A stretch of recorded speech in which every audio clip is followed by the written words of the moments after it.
میں مکہ مکرمہ میں رہتا تھا جو کہ ایک سعودی عرب کا شہر ہے۔ ایک دفعہ مجھ پر بہت سخت دور آیا۔ غربت کی وجہ سے کئی دن بھوکے رہنا پڑتا تھا۔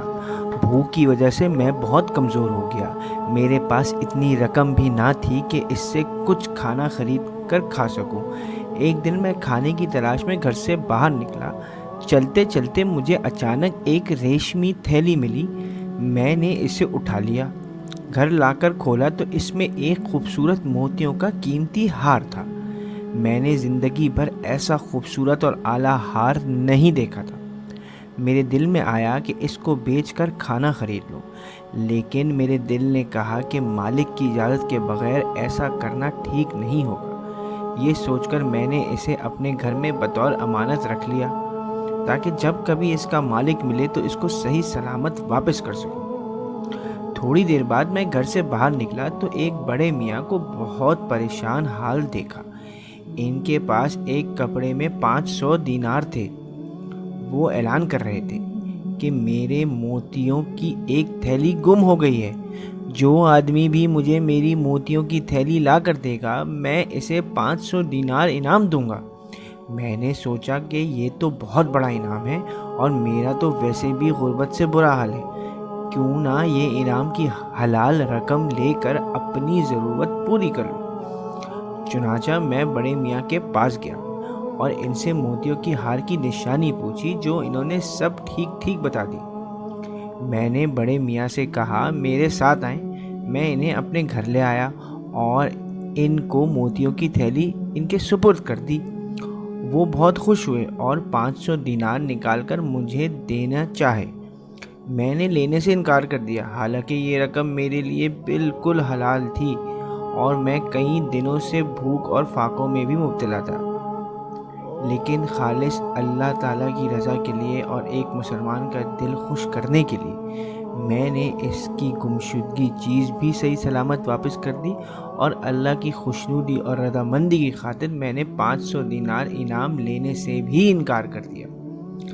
کافی عرصے بعد میں بحری جہاز کے ذریعے ایک سفر پر روانہ ہوا۔ اتفاق سے سمندری طوفان آ گیا، جہاز ٹوٹ گیا اور لوگ ڈوب گئے۔ میں جہاز کے ایک ٹوٹے ہوئے تختے پر سوار ہو گیا۔ وہ تختہ سمندر کی موجوں پر تیرتا ہوا ایک جزیرے پر پہنچ گیا۔ میں بہت غمگین اور پریشان تھا کہ کسی انجانی جگہ پر آ گیا ہوں۔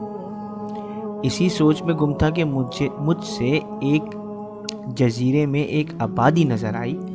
میں وہاں کی مسجد میں گیا تاکہ اللہ تعالیٰ کا شکر ادا کر سکوں، اور اللہ نے مجھے سمندر میں ڈوبنے سے بچا لیا اور ساحل تک پہنچا دیا۔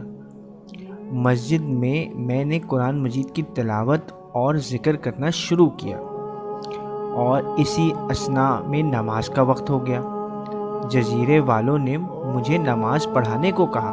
میں نے نماز پڑھائی تو وہ بہت خوش ہوئے کہ میں قرآن اچھی طرح پڑھتا ہوں۔ انہوں نے مجھے قرآن مجید پڑھانے اور سکھانے کی درخواست کی، جو میں نے خوشی سے قبول کر لی اور انہیں پڑھانے لگا۔ چونکہ جزیرے والے ان پڑھ تھے، اس لیے میں نے وہاں کے نوجوان اور بچوں کو لکھائی سکھانا بھی شروع کر دی، اور میں نے ان کے پاس میں وہیں رہنے لگا۔ جزیرے والوں کی مجھ سے عقیدت اور محبت بڑھنے لگی۔ چنانچہ ایک دن جزیرے والوں نے مجھ سے کہا کہ ہمارے ہاں ایک یتیم لڑکی ہے، اور اس جیسی نیک لڑکی پورے جزیرے میں نہیں ہے۔ اس کے پاس مال بھی بہت ہے۔ ہماری خواہش ہے کہ تم اس لڑکی سے شادی کر لو، کیونکہ پورے جزیرے میں تمہارے جیسا نیک اور دیندار بندہ نہیں ہے۔ میں نے کہا کہ میں شادی نہیں کرنا چاہتا۔ جزیرے والوں نے کہا کہ نہیں، آپ کو ہر صورت میں اس لڑکی سے شادی کرنی ہوگی۔ چنانچہ مجھے ان کی بات ماننا پڑی، اور میں نے شادی کرنے پر راضی ہو گیا۔ جب میرا نکاح ہو گیا تو انہوں نے لڑکی کو دلہن بنا کر میرے پاس بھیج دیا۔ میں نے جب لڑکی کو دیکھا تو میری نگاہ اس کے گلے میں لٹکے ہوئے ہار پر پڑی۔ میں اسے دیکھتا رہ گیا، کیونکہ یہ تو وہی قیمتی موتیوں والا ہار تھا جو میں نے مکہ میں ایک بڑے میاں کو واپس کیا تھا۔ یہ دیکھ کر میری حیرت کی انتہا نہ رہی۔ اور میں کئی گھنٹے تک ہار ہی کو دیکھتا رہا اور اللہ کی قدرت کے کرشمے سوچتا رہا۔ اگلے دن جب لوگوں کو پتہ چلا کہ میں نے بیوی سے بات تک نہیں کی اور مسلسل ہار ہی کو دیکھتا رہا تو لوگ بڑے حیران ہوئے اور مجھ سے کہنے لگے آپ عجیب آدمی ہیں، ہار ہی کو دیکھتے رہے، آخر اس میں حیرت اور تعجب کی کیا بات تھی؟ میں نے لوگوں کو ہار والا سارا قصہ سنایا جو مکہ مکرمہ میں پیش آیا تھا۔ یہ قصہ سن کر لوگ بہت خوش ہوئے اور خوشی سے نعرہ تکبیر لگانے لگے۔ اب میں بڑا حیران ہوا کہ ان لوگوں کو کیا ہو گیا ہے، آخر اس قصے میں خوشی کی کون سی بات ہو گئی، یہ لوگ اتنے خوش کیوں ہو رہے ہیں؟ تب لوگوں نے مجھے بتایا کہ وہ بڑے میاں جن کو آپ ہار واپس لوٹا دیا تھا وہ اس لڑکی کے والد تھے، اور جب مکہ مکرمہ میں وہ واپس آئے تو وہ ہمیشہ کہا کرتے تھے کہ میں نے کسی مکمل مسلمان کو نہیں دیکھا مگر صرف ایک شخص، وہ بہت نیک اور امانت دار تھا، اس نے میرا گمشدہ ہار واپس کر دیا جو کہ بہت قیمتی تھا۔ وہ بڑے میاں ہمیشہ دعا کرتے تھے کہ اللہ اس آدمی سے میری دوبارہ ملاقات کرا دے تاکہ میں اپنی بیٹی کی شادی اس کے ساتھ کر دوں۔ لوگوں نے کہا کہ بڑے میاں کی آرزو آج پوری ہو گئی، اس لیے ہم خوشی سے نعرہ لگا رہے ہیں۔